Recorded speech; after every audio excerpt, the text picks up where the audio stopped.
Hi friends, welcome back to Potti kitchen. మనకి ఇంట్లో ఏమి కూరగాయలు లేనప్పుడు చాలా సింపుల్గా రైస్లోకైనా బ్రేక్ఫాస్ట్లోకైనా ఇలా ఒకసారి పచ్చడిని ట్రై చేయండి. అద్భుతంగా ఉంటుందండి. చాలా సింపుల్గా ప్రిపేర్ చేయొచ్చు.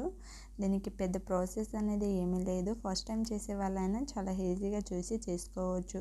సో దీన్ని రైస్ అండ్ బ్రేక్ఫాస్ట్లోకి వాడవచ్చు పచ్చడిని.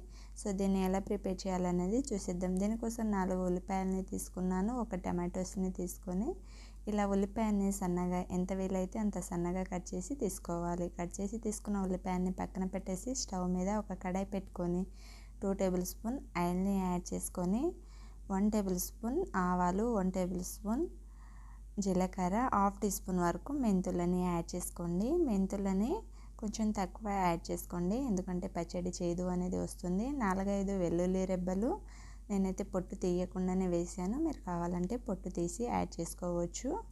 7-8 ఎండుమిర్చిని తీసుకొని వీటిని బాగా ఫ్రై చేసి తీసుకోవాలి. ఎండుమిర్చి అనేది ఎక్కువ మాడిపోకుండా చూసుకోండి.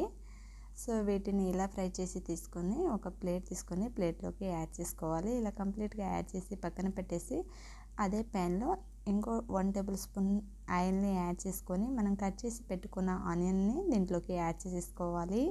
ఆనియన్ పచ్చి వాసన పోయేంత వరకు పర్ఫెక్ట్గా వీటిని ఫ్రై చేసుకొని తీసుకోవాలి. ఇలా ఫ్రై చేసుకున్న ఆనియన్స్లోకి మధ్యలో కలుపుకుంటూ తీసుకోవాలి. సో ఇలా కలుపుకున్నాక దీంట్లో ఒక టమాటోని కూడా ఇలా కట్ చేసి యాడ్ చేసేసుకోవాలి. ఇలా యాడ్ చేసుకొని దీన్ని 4 to 5 మినిట్స్ పాటు బాగా ఫ్రై చేసుకోవాలి, మధ్యలో కలుపుకుంటూ. దీంట్లో కొంచెం చింతపండుని కూడా యాడ్ చేసుకోండి. పచ్చడి పులుపుల్లగా చాలా బాగుంటుంది. సో ఈ క్వాంటిటీలో ఫ్రై అయ్యాక మనం స్టవ్ ఆఫ్ చేసేసి దీంట్లోకి కొంచెం పసుపుని యాడ్ చేసుకోండి. ఇలా పసుపు యాడ్ చేసి స్టవ్ ఆఫ్ చేసేసి పూర్తిగా చల్లారిపోయాక మనం ఫస్ట్గా ఫ్రై చేసుకున్న వెల్లుల్లి కారాన్ని దీన్ని ఇలా మెత్తగా గ్రైండ్ చేసి తీసుకోవాలి.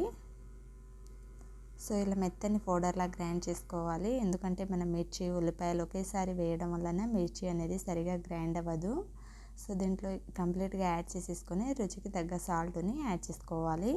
నేనైతే 1/2 టీ స్పూన్ సాల్ట్ని యాడ్ చేశాను. మనకి ఎంత వీలైతే అంత మెత్తగా గ్రైండ్ చేసి తీసుకోవాలి. మీరు బ్రేక్ఫాస్ట్లో తీసుకున్నట్లయితే కొంచెం పలసగా గ్రైండ్ చేసుకోండి. మనకి రైస్లో అన్నాను కదండి, అందుకోసం అనేసి నేను పచ్చడి కొంచెం గట్టిగానే చేసుకున్నాను. స్టవ్ మీద మరో కడాయి పెట్టుకొని దీంట్లో పోపుని యాడ్ చేసుకోవాలి. సో దీంట్లోకి 1 టేబుల్ స్పూన్ చొప్పున శనగపప్పు, మినపప్పు, ఆవాలు, జీలకర్ర, కొంచెం ఎండుమిర్చి, 2-3 వెల్లుల్లి, కరివేపాకుని తీసుకొని ఇలా కచ్చబచ్చగా దంచి తీసుకున్న ఆనియన్స్ని యాడ్ చేశాను. ఇలా దంచి యాడ్ చేయడం వలన పచ్చడి టేస్ట్ అనేది చాలా బాగుంటుంది ఫ్రెండ్స్.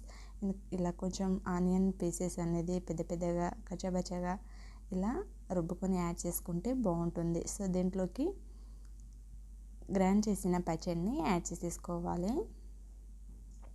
పచ్చడి అనేది యాడ్ చేసేసుకొని 1-2 మినిట్స్ పాటు చుట్టూ ఆయిల్ అనేది సపరేట్ అయ్యే వరకు, వీడియో క్లిప్లో చూపిస్తున్నట్టు ఆయిల్ అనేది సపరేట్ అయ్యేంత వరకు మీడియం ఫ్లేమ్లో కలుపుకుంటూ తీసుకోవాలి. సో ఈ క్వాంటిటీలో పచ్చడి అంతా కలిపేసాక స్టవ్ ఆఫ్ చేసుకొని ఒక సర్వింగ్ బౌల్ తీసుకొని సర్వ్ అవుట్ చేసుకుంటే మనకి ఎంతో రుచికరమైన అన్నీ ఇంట్లో ఉన్న వాటితోనే పచ్చడిని ప్రిపేర్ చేసి రైస్లోకి తినేయచ్చండి. రైస్ లేదా బ్రేక్ఫాస్ట్లో కూడా తినచ్చు. సో ఈ రెసిపీని మీరు డెఫినెట్గా ట్రై చేయండి. ఎలా వచ్చిందో నాతో షేర్ చేయండి. Thank you for watching.